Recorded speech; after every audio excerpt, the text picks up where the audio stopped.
எல்லாருக்கும் வணக்கம். அங்க இருந்தவங்க தான் இங்க இருக்கீங்களா? பாதி பேர் வந்துட்டீங்களா?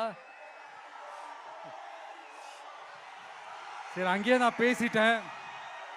மீனவர்களுக்காக ஒரு மூணு பாயிண்ட் சொல்லிட்டு கிளம்பிடுறேன்.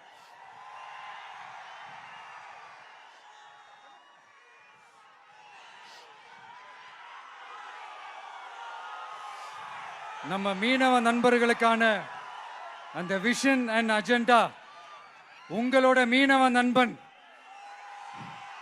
நான் கொஞ்சம் வாசிக்கலாமா? கொஞ்சம் அமைதியா கேளுங்க. 1.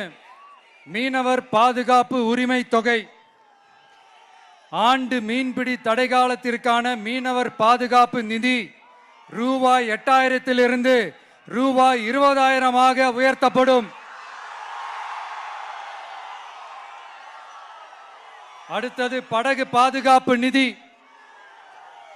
படகுகளை விடுவிப்பது குறித்து தூதரக வழிகளில் பேச்சுவார்த்தை நடத்தும் வரை வங்கி கடன்களை திருப்பி செலுத்தவும் மீனவர்களின் குழுவுக்கு ஆதரவு அளிக்கவும் படகு உரிமையாளருக்கு ரூபாய் 5 லட்சம் உடனடி இடைக்கால நிவாரணம் வழங்கப்படும். அடுத்தது கடல் தாய் வீட்டு வசதி திட்டம்.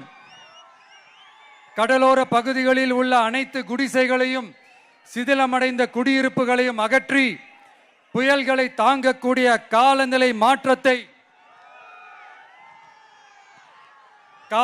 மாற்றத்தை தாங்கும் வீடுகளை கட்டுவதற்கான ஒரு தனி வீட்டு வசதி திட்டம் உருவாக்கப்படும். கடைசியா மீனவர் எரிபொருள் பாதுகாப்பு திட்டம். இயந்திர படகுகளுக்கான மாதாந்திர மானிய டீசல் ஒதுக்கீட்டை 1800 லிட்டரிலிருந்து 3500 லிட்டராக உயர்த்தப்படும். 1 லிட்டருக்கு ரூபாய் 15 என்ற நிலையான மானியம் படகு உரிமையாளரின் வங்கி கணக்கிற்கு நேரடியாக செலுத்தப்படும். இதெல்லாம் ஒரு சின்ன சாம்பிள் தான்.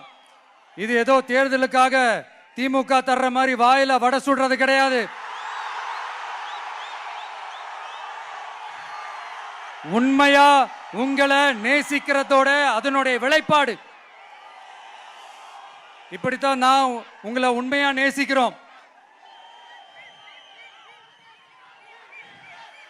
எல்லாரும் நான் அங்க சொன்ன மாதிரி விசில் சின்னத்துக்கு தயவு செஞ்சு ஓட்டு போடுங்க.